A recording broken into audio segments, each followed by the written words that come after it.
¿Estamos de acuerdo?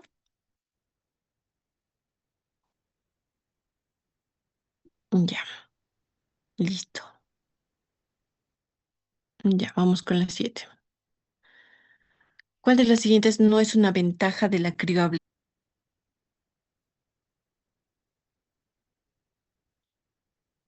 Dale, chicos, a ver. Eso, la D. Muy bien. Porque la crioablación tiene la posibilidad de tratar múltiples lesiones en una sola sesión. Tiene baja mortalidad quirúrgica. Permite ampliar márgenes oncológicos en resección, pero aquí esta no corresponde, ¿no? No requiere la parotomía, es totalmente percutánea. En realidad sí podríamos coadyuvar, en realidad sí requiere la parotomía, ¿no? Es como que le ayudamos con la crioablación, pero después va a necesitar la parotomía.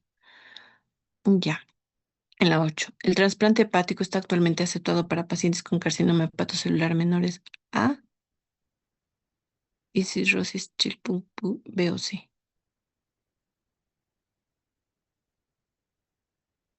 Entonces la 7 es la C. Sí, la 7 es la C.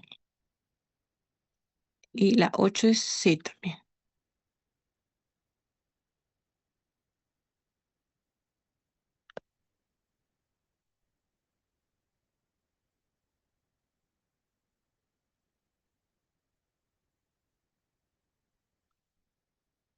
Ya. El angiosarcoma hepático se asocia con la exposición a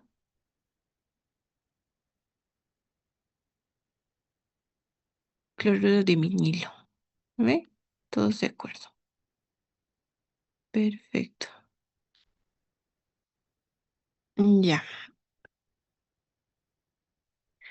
¿Qué hallazgos histológicos es patognomónico del carcinoma hepatocelular? Lagos biliares dentro del tumor. Muy bien. La exclusión vascular total durante la hepatectomía implica el clampeo de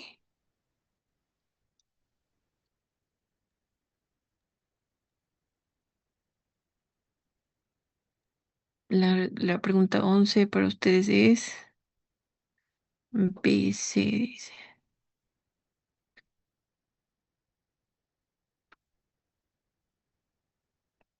Ya, esto es pescadita. Está en un párrafo bien escondido. El clampeo, la exclusión vascular total, dice. Lo que hemos mencionado era la maniobra de Pringle, ¿verdad? Pero la exclusión vascular total va a corresponder a la arteria hepática, la vena porta, la cava inferior, supra e infrahepática. ¿De acuerdo? La total. Esa es la total. Bueno, ¿estamos de acuerdo con eso? Bueno, en cuanto a lo de que era a las 8, me han dicho que era 7:30, por eso yo me esperé 5 minutos, ¿de acuerdo? Pero acabo de ver en el link que les mandaron, dice ahí 8, ¿no? Pero bueno, igual está grabado. Ya, vamos a empezar con la siguiente.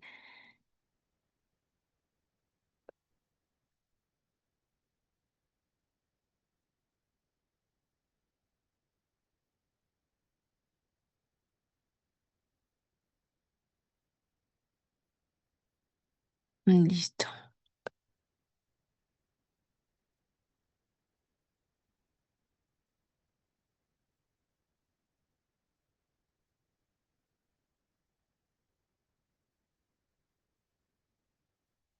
Listo. Hidatidosis hepática. Vamos a ver que la hidatidosis hepática va a estar provocada por un parásito, ¿no? Este va a ser el Echinococcus granulosus. Se considera una zoonosis. Pues, esta se va a provocar por una larva. La forma infectante va a ser el quiste del Echinococcus granulosus. La, mm, la forma adulta de este parásito va a ser un parásito que va a tener escoles, ganchos, ventosas, que ya habíamos avanzado en parasitología, y tiene en la última porción un útero gravídico. En esta puede contener hasta 800, o incluso hay libros que indican que puede tener hasta 1500 huevos. El huésped definitivo es el canino y otros carnívoros. Nosotros, los humanos, vendríamos a ser la forma, el hospedador accidental, ¿ya? Y los huéspedes intermediarios van a ser los herbívoros, las ovejas, las cabras y las vacas. Nosotros vendemos a ser el huésped accidental, repito, ¿ya? Entonces, los caninos van a consumir vísceras de los huéspedes intermediarios que vendrían a ser las ovejas, los camélidos y demás.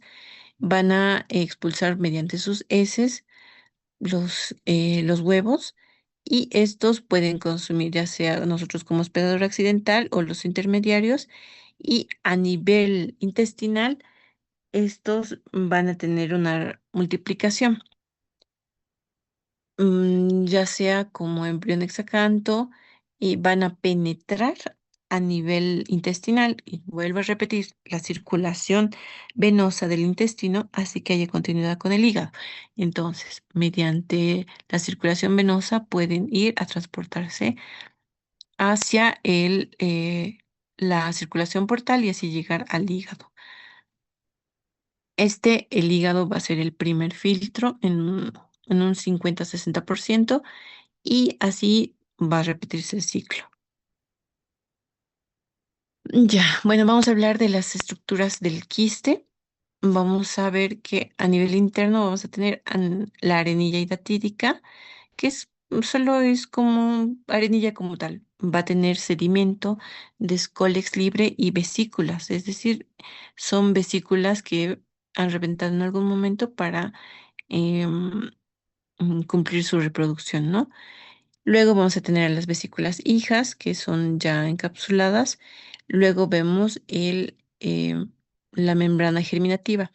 Esta membrana es la que va a hacer la reproducción y va a mantener y nutrir a las vesículas hijas.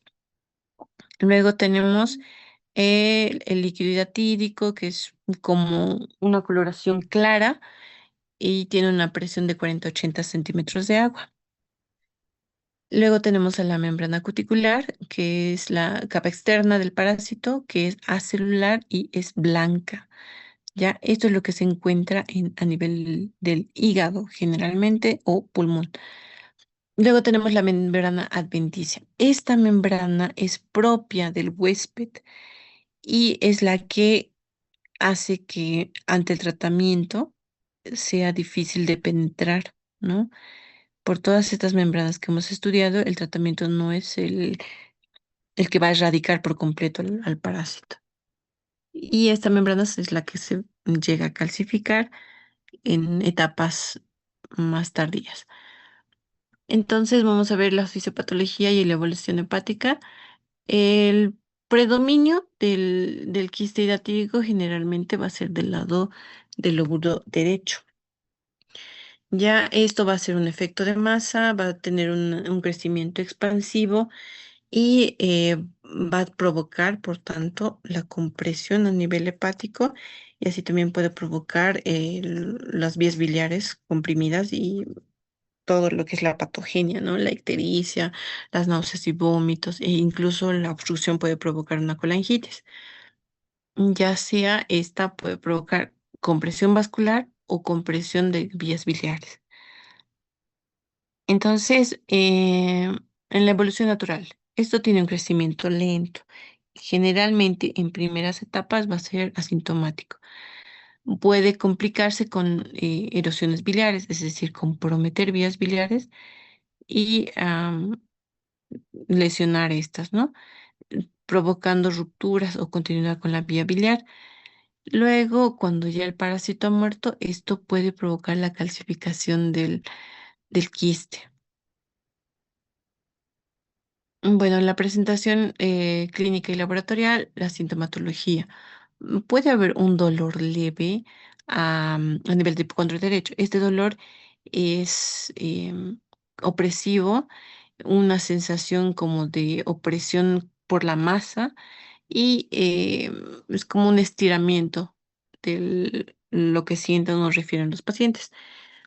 Puede llegar a complicarse con ictericia y en casos donde hay ruptura o continuidad a nivel vascular o biliar, puede provocar fiebre y a nivel peritoneal, si es que esta llega a romperse ya en etapas más complicadas, puede provocar un shock anafiláctico. En cuanto al diagnóstico, el más específico y que te da una positividad del 50% es el arco en DTD, que es el gol estándar, ¿cómo decirlo? Es el que mayor diagnóstico nos da. O sea, con esto decimos sí o sí es por la presencia del parásito. Bueno, luego tenemos la eosinofilia. En un inicio, la eosinofilia puede estar presente, pero no en todos los pacientes por las capas que hemos mencionado, ¿no? Es lo que nos va a dar la eosinofilia a veces solo está en un 30% de los pacientes y el diagnóstico por ELISA tiene alta sensibilidad. Luego vemos esta clasificación de Garfi, que es específica para el ecografía, ¿no? O sea, se puede valorar mediante tomografía, pero sí o sí debemos hacerlo por ecografía, es lo correcto, ¿ya? Y bueno, vemos en la tipo uno, vamos a ver que ecográficamente se ve una imagen quística, unilocular. A veces hay presencia de algunos arenillas, ¿no? Como puntitos que se ve, en este caso no está. Es una imagen anecoica y en el grado 2 vamos a ver separación de las membranas. Acá está el famoso signo del camalote. Es como una membrana flotante y en este caso no se ve mm, arenilla, ¿no? Sino la membrana como tal. El tipo 3 es multivesicular. Estas corresponden a las vesículas hijas. En el tipo 4 es una imagen heterogénea, hiperecogénica. Esto es ya correspondiente a una complicación del quiste, ¿no? Con absceso del quiste. Y la tipo 5 es cuando ya el parásito ha muerto, la pared está calcificada. Entonces se va a ver a veces sombra acústica posterior y un arco ecorrefringente. Para el tratamiento quirúrgico es la hidatectomía. El objetivo va a ser básicamente cuatro. Vamos a, con esto, erradicar y evitar la diseminación, así evitar la anafilaxia. Primero, como primer paso, tenemos que aislarlo. Se pone compresas, si estamos hablando de una técnica quirúrgica abierta, compresas o gasas alrededor del quiste una vez ubicado. Hay que poner las gasas, estas vendrían siendo, ¿no? Las negras. Vamos a rodear al quiste y podemos hacerlo con impregnación con escolicidas, ¿no? Algunas veces hay casos donde se puede usar incluso yodo. Y una vez ya se ha aislado el quiste, podemos hacer la punción y aspiración. Así descomprimimos el quiste y luego llegamos a hacer la esterilización, ¿no? Vamos a inyectar esto con una solución hipertónica. Podemos usar la solución salina, pero esto es controversial. Luego vamos a proceder a la apertura. Vamos a hacer una vez ya evacuado con la aspiración, abrimos la capa adventicia y evacuamos las membranas, ¿no? Se puede hacer el debridamiento también mediante una gasa a este nivel, con la misma impregnación de solución salina o yodo. En cuanto a la adventicia, podemos hacer el tratamiento de esta mediante técnicas quirúrgicas. El avenamiento o drenaje. Ya el avenamiento, vamos a ver que va a haber una marsupialización. Puede ser una marsupialización directa, donde vamos a hacer una una incisión a nivel de la cavidad y esta va a estar abocada a la piel, ¿no? Es como una ostomía, pero del quiste. Pero esto es poco frecuente, no es algo que se hace en todos.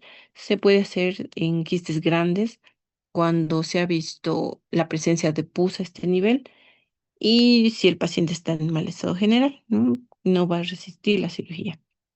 En la marsupialización indirecta es el avenamiento, es decir, poner drenaje en la cavidad quística para evacuar. Y esto podemos hacerlo en pacientes que tienen el quiste con su adventicia muy delgada, poner un drenaje a este nivel, exteriorizado hacia la cavidad abdominal, ¿no? Para hacer un control adecuado de esto. Luego tenemos las técnicas de resección de la adventicia. La técnica de Mabit, que es básicamente la resección de la adventicia y aquí vamos a hacer una adventisectomía parcial. Luego tenemos la periquistectomía total, es donde vamos a extirpar la adventicia. Sin embargo, esta técnica es la que mayor riesgo de sangrado nos da, pero menos riesgo de recidiva. Ante la apertura de la adventicia, vemos la salida del líquido biliar.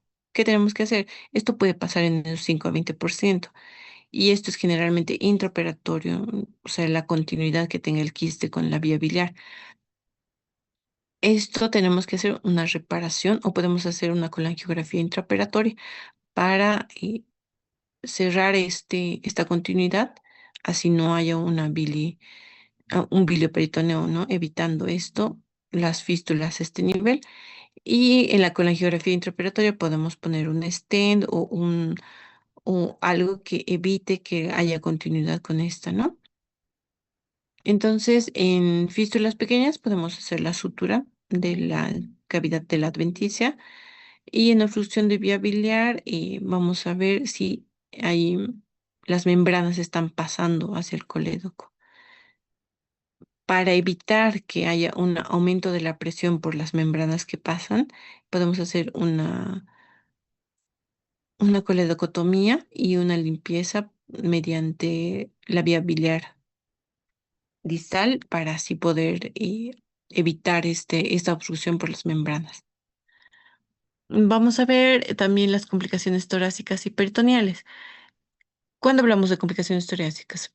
Cuando el quiste o al procedimiento que estamos haciendo se ha hecho una erosión diafragmática y este quiste haya tenido continuidad con la pleura, entonces esto puede llegar a infectarse. Esto puede provocar una hidatopleura, un empiema por la infección que estamos provocando o una fístula biliobronquial, que esto se va a manifestar con bilioptisis, es decir, expectorar bilis. La ruptura del quiste a nivel peritoneal es algo que se considera un abdomen agudo de emergencia, ¿no? Quirúrgico de emergencia. ¿Por qué? Porque el hecho de que toque a nivel peritoneal el contenido del quiste puede hacer un shock anafiláctico de inmediato y hacer el compromiso vital del paciente, además de hacer siembra secundaria. Bueno, entonces la prevención y control epidemiológico. Hay que hacer control de desparasitación de los caninos que tengamos, el control de la alimentación a nuestros caninos con vísceras de animales crudas y bueno, la educación sanitaria, ¿no? Básicamente es porque estamos comiendo comida contaminada con las heces del can. Entonces, lavado de manos y demás. Ya, vamos a pasar a las posibles preguntas de examen.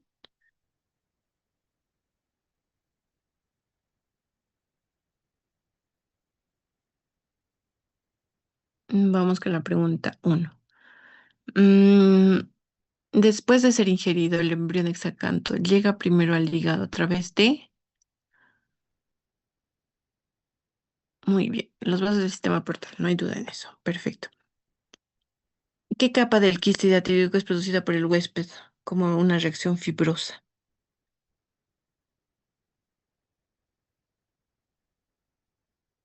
La adventicia. Muy bien. El líquido hidratídico dentro del quiste tiene una presión de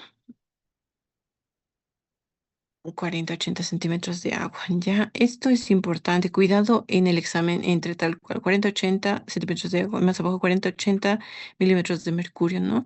Entonces, siempre recuerden que centímetros de agua es algo que pueden equivocarse. Ya, la arenilla hidratídica está constituida por,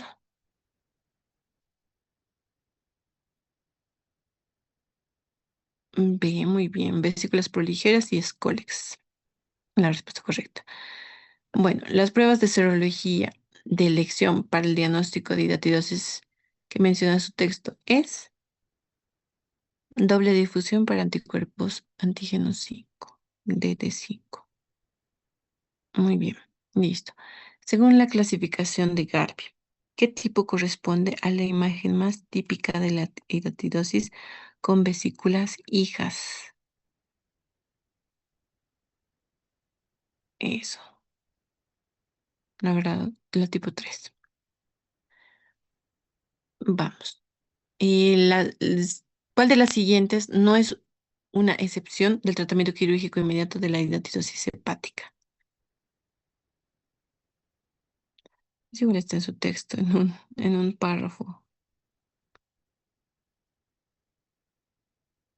¿Se acuerdan más o menos cuál no es una excepción del tratamiento quirúrgico inmediato?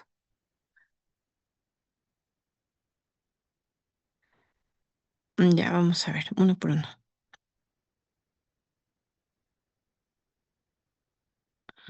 Ya. Ya, ¿cuál es una excepción? Vamos a ir al descarte entonces. Excepción para el tratamiento quirúrgico inmediato de la hidatidosis es cuando los quistes son calcificados sin complicaciones. O sea, en este caso, como que el tratamiento quirúrgico es, no es tan apto, ¿no? Porque ya son parásitos que están muertos. Cuando el quiste es central de 2 centímetros o menores a este, difícil de localizar por cirugía, no vale la pena operarlos, ¿verdad? En pacientes con hidatidosis múltiple y compromiso del estado general, hay que ver riesgo-beneficio. Entonces, la respuesta correcta es la C. Pacientes con quiste único de 8 centímetros que son sintomáticos en el segmentos 8, si son sintomáticos, sí o sí hay que operarlos, ¿no?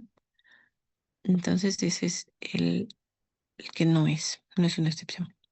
La 8. Para un quiste hidatídico hepático ubicado en la región superior, o sea, segmentos 7 y 8, la vía de abordaje quirúrgico de elección es.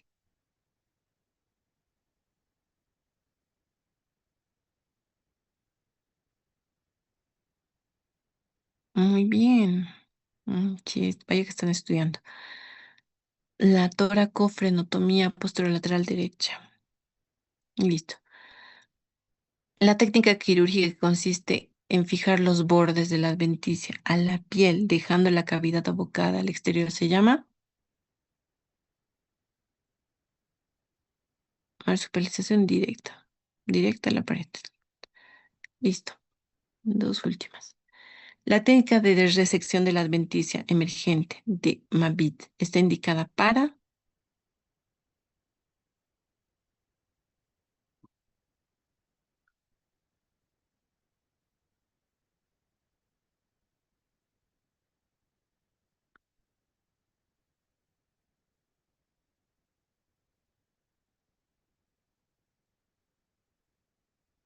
No, la de Mabit.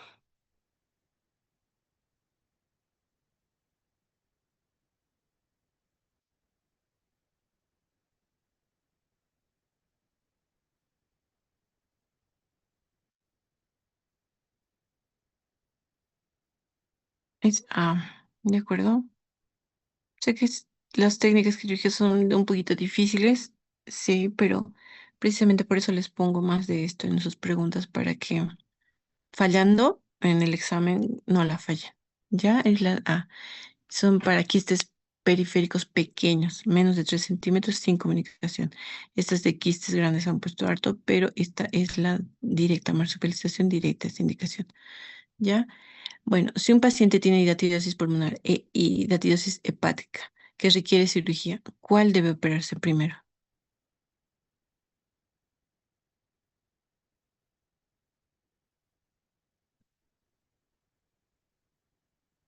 La localización pulmonar. ¿No ve? Porque en la quistectomía, ya sea laparoscópica o abierta, vamos a usar anestesia general. Entonces, no podemos priorizar hígado cuando no podemos fallar en el quirófano con el pulmón. Listo. Perfecto. Vamos con la siguiente.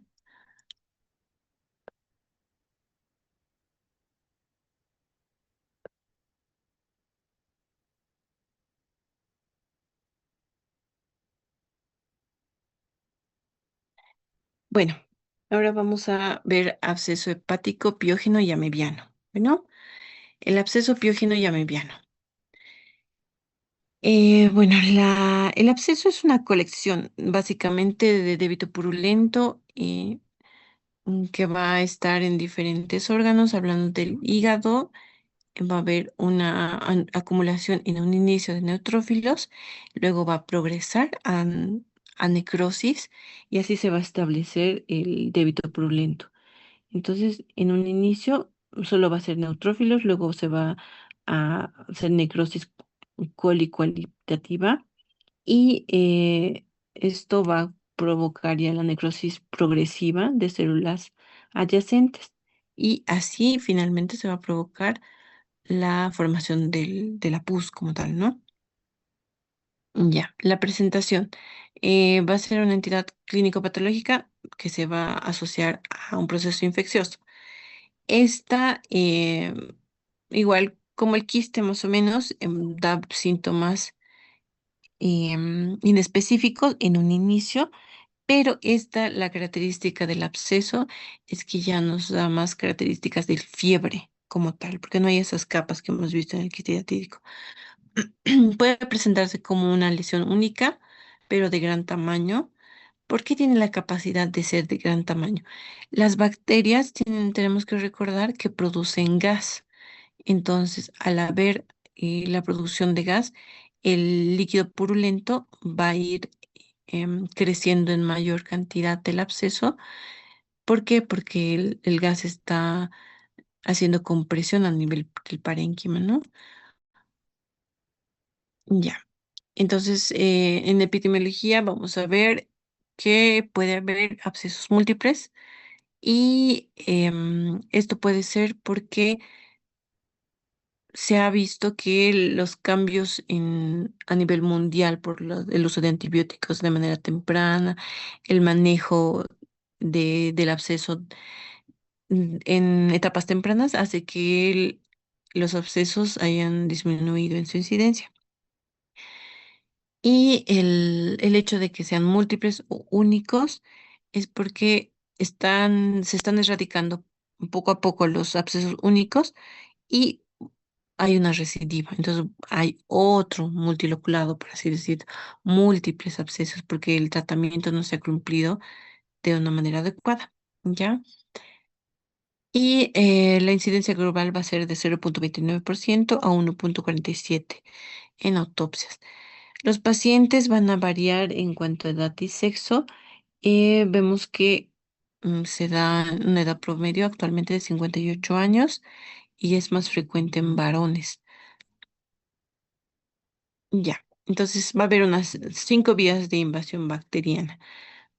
Por la vía biliar, que es la más común, puede ser por colangitis, colecistitis, que hayan hecho complicaciones por el tiempo de evolución y por la continuidad del intestino o translocación bacteriana, ¿no?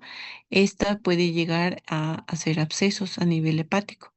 Pese a que ya se haya operado, el hecho de un absceso a nivel del lecho vesicular es es una complicación que está presente como posibilidad. La colangitis es algo igual que está muy presente porque ya actúa a nivel de vías biliares intrahepáticas. El hecho de que la infección no se haya erradicado de forma temprana hace que haya la posibilidad de un absceso hepático. Luego, por vía portal, lo que hemos visto, ¿no? Hemos visto en múltiples cosas, en la apendicitis, diverticulitis, cáncer de colon, todo en realidad lo que comprometa no solo intestino delgado, se dan cuenta, intestino grueso derecho, izquierdo, incluso las mismas hemorroides o abscesos perianales pueden provocar esto, el absceso hepático, porque va a haber un émbolo gaseoso, un émbolo séptico que se transporta por vía portal. ¿No? Y entonces también tenemos a la arteria hepática, que es una vía de infección por extra, extra digestivo, para que me entiendan. Es decir, la otitis, endocarditis, las caries dentales pueden provocar esto también. Y por contigüidad, ¿no? A órganos vecinos como los abscesos subfrénicos a nivel del diafragma, y úlceras perforadas, ya sea gástricas o duodenales. Y también tenemos, no olvidar, en el retroperitoneo tenemos al riñón. Entonces, también puede ser por contigüidad las pielonefritis, ¿no? Ahora, por traumas. Esto se puede ver en pacientes que han sido intervenidos por vía percutánea. Eh, Mediante el mal manejo del instrumental podemos hacer la infección o también traumas hepáticos, trauma abdominal, ya sea cerrado o abierto. Eso va a provocar el tejido desvitalizado y no olvidemos que la sangre que está ocupada en gran cantidad en el hígado es un caldo de cultivo. Ahora, el 15 a 21% permanecen como criptogenéticos, perdón, criptogénicos. ¿Qué quiere decir criptogénico? Viene de etimológicamente, porque hemos visto igual, ¿no? En abscesos perianales. Cripto significa oculto, genético es el origen, ¿no? Entonces, un origen oculto, un origen que no se ha demostrado. Microbiológicamente hablando, a nivel de bacterias, vamos a ver que el origen generalmente es polimicrobiano en un 64% de los casos. Y las bacterias que más se han encontrado son la Escherichia coli, Klebsiella pneumoniae y anaerobios como el Bacteroides fragilis, que es la más común. En estos también tenemos a otros como el Streptococo, Staphylococcus aureus, gram positivos, ¿no? Y tenemos los signos y síntomas con los criterios de McDonald's para el diagnóstico del absceso hepático. Vemos que tenemos que ver síntomas, signos y criterios laboratoriales. Entre los síntomas, alzas térmicas que pueden ser picos que pueden presentarse en cualquier hora del día y estos van a ser continuos. El dolor abdominal que se va a producir en 45 a 53% de los pacientes, que es característico en el hipocondrio derecho. La pérdida de peso es igual en un 51%, bastante frecuente, y es la pérdida de peso en 3 meses, 10% de su peso pierden. Otra cosa, los escalofríos y el malestar general, que es típico de esto, el paciente viene sudoroso, que está cansado y demás. En hallazgos físicos vamos a ver que va a haber una hepatomegalia en un 53%, por compresión puede haber ictericia, no siempre hay, pero en un 20%. La defensa abdominal o la resistencia se presenta cuando ya el absceso es de bastante tiempo y de bastante volumen. A nivel laboratorial podemos ver que vienen desde 1000 a 60.000 por milímetro cúbico, y también otra característica puede ser la anemia o la elevación de la fosfatasa alcalina. Ahora, es importante decirles esto, la fosfatasa alcalina no es tan específica, ¿no? una patología actual. Es decir, incluso se puede elevar en prostatitis, ¿no? Pero la fosfatasa alcalina en patologías hepáticas es algo que nos está orientando a efecto de masa, es decir, compresión. El diagnóstico por imágenes, el mejor va a ser la ecografía para el absceso. Es el estudio de elección por su rapidez, por ser económico y además nos ayuda en caso de hacerle una punción percutánea. Va a ser guiado por ecografía. Entonces es el mejor, es el más apto para los abscesos hepáticos.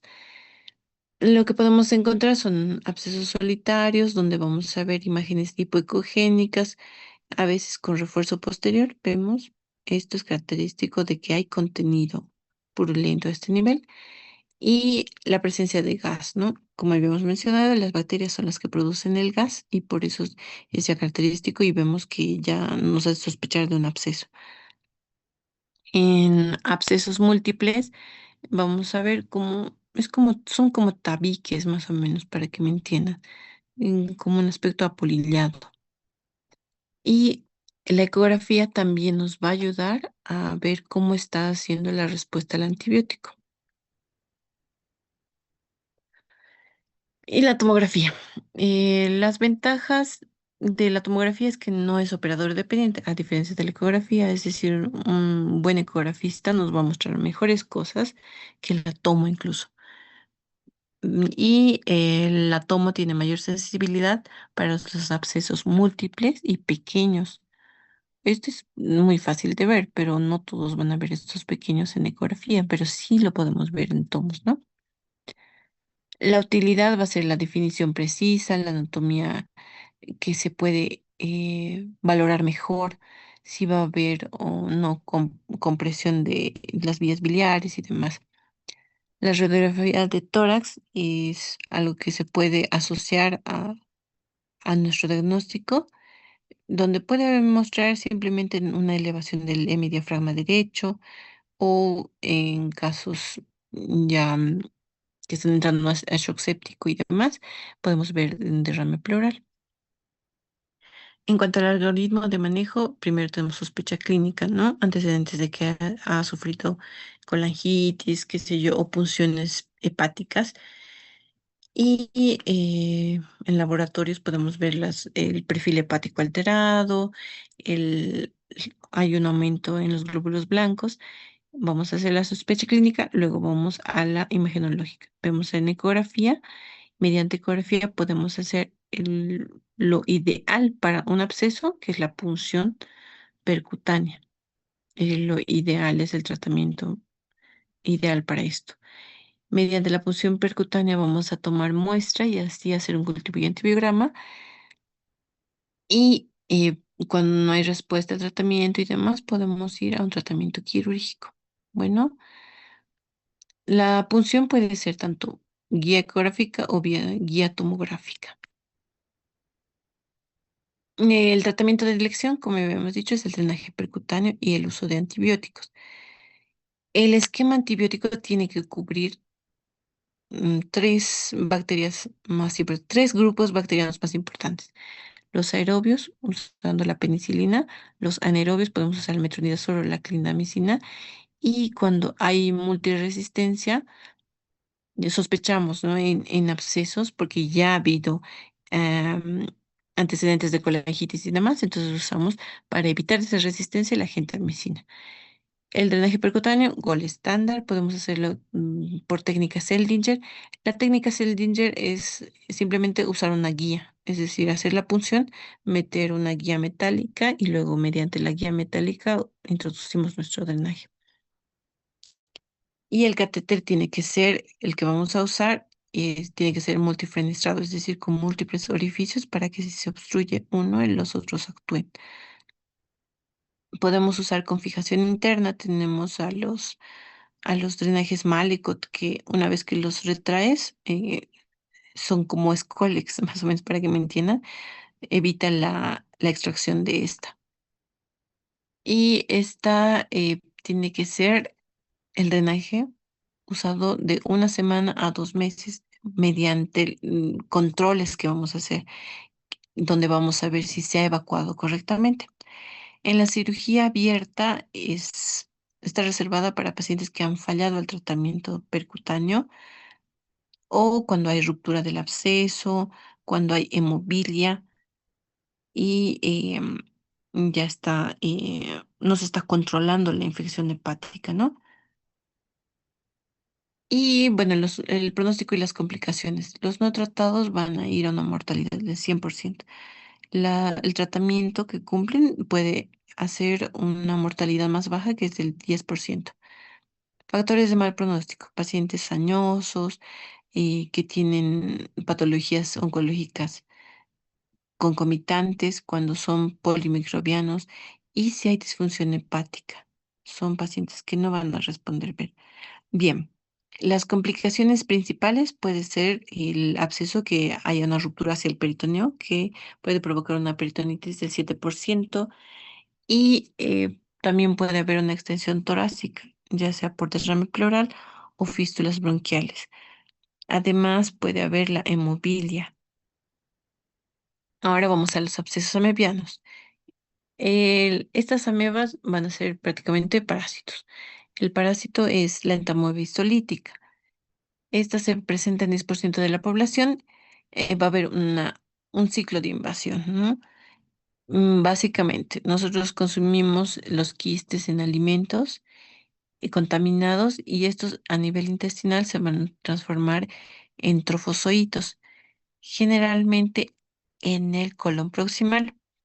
Mediante este trofozoito van a tener invasión a la mucosa y así a la vía hematógena portal y llegando así al hígado. Estos se van a presentar en climas tropicales, condiciones sanitarias malas, y se presenta más en varones que en mujeres. La fisiopatología. Vemos que va a haber lo característico del absceso amebiano, es que va a tener una necrosis color achocolatada, o sea, como una pasta de anchoas. ¿Por qué? Porque va a haber necrosis hepática por citólisis enzimática, va a provocar trombosis de vena porta, ¿no? Esto va a hacer que, a diferencia de lo que hemos visto en otro parásito, el chinococo granuloso, este sí puede presentar fiebre, este sí tiene un crecimiento, o bueno, un hallazgo más temprano, a diferencia del otro, y puede ser único. Generalmente es único el absceso que presenta este. Igual se presenta más frecuentemente en el lóbulo derecho. Bacteriológicamente hablando, es el que menos se sobreinfecta y tiene una cápsula fibrosa periférica. El manejo de los abscesos amebianos, vamos a ver. Primero se va a hacer el diagnóstico con serología, hemaglutinina, ELISA, que va a tener alta sensibilidad, y una ecografía que nos va a mostrar un absceso generalmente único. Y esto cómo se hace, ¿no? Los antecedentes son muy importantes. Así descartamos un absceso biógeno. Y el tratamiento es dar metronidazol 800 miligramos 3 veces al día por 10 días. Y el éxito en estos pacientes es del 80%. En 24, de un día a 3 días ya están en mejores condiciones. Cuando hacemos el drenaje, solo en casos de falta de respuesta al tratamiento antibiótico. Y estas van a tener riesgo de ruptura o abscesos más grandes que van a provocar compresión. Entonces, en resumen, el absceso piógeno es polimicrobiano por bacterias. El amebiano es por entamoeba lítica, parásito. La ruta principal, la más frecuente del piógeno, es por vía biliar. En el amebiano es por vía portal, pero del colon derecho, ¿no? En número de abscesos, lo frecuente es que sean múltiples en el piógeno, y en el amebiano generalmente es único. El contenido es pus. En el amebiano va a ser pasta de anchoas, o sea, necrótico achocolatado. El tratamiento del piógeno va a ser drenaje percutáneo por excelencia y antibiótico terapia. En el abebiano podemos usar metronidazol 800 miligramos por 10 días cada 8 horas. Y el drenaje puede ser mm, excepcionalmente, ¿no? Cuando no responda a los 3 días. Ya, vamos con las preguntas.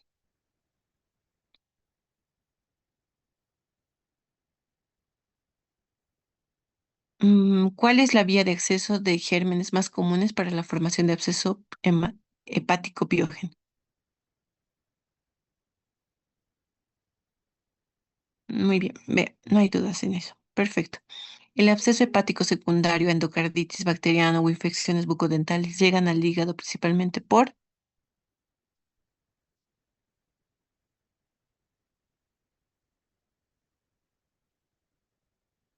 Muy bien, 2B. 2C es, ¿verdad? 2C, muy bien.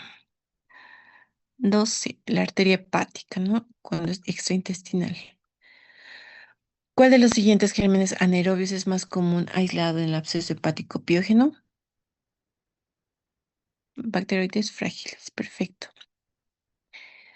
El esquema antibiótico empírico inicial del absceso hepático piógeno suele incluir,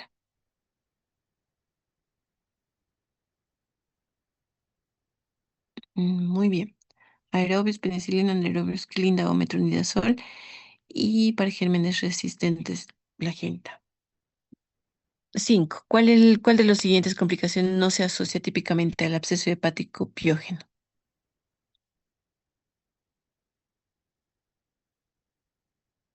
Perfecto. Obstrucción intestinal mecánica distal. No, para nada, no tiene nada que ver, ¿no?